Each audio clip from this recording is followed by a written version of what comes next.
Nel giorno d'apertura delle Olimpiadi invernali di Milano Cortina scatta l'allarme sulla rete ferroviaria. Disagi e rallentamenti hanno interessato la tratta Bologna-Padova, dopo il tranciamento di alcuni cavi elettrici nei pressi di Bologna Centrale.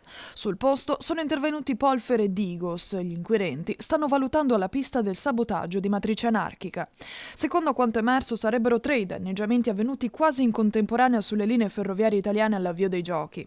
Sulla Bologna-Padova, linea ordinaria, è stato trovato e rimosso un ordigno rudimentale su uno scambio. Sulla stessa tratta in alta velocità sono stati tranciati i cavi in un pozzetto.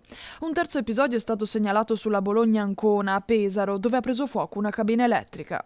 Le conseguenze sul traffico sono state pesanti. I treni alta velocità, intercity e regionali hanno accumulato ritardi fino a 90 minuti, con ripercussioni anche sul collegamento Bologna-Padova. Gli investigatori non escludono un'azione dimostrativa sul modello degli attacchi registrati in Francia durante le Olimpiadi di Parigi 2024.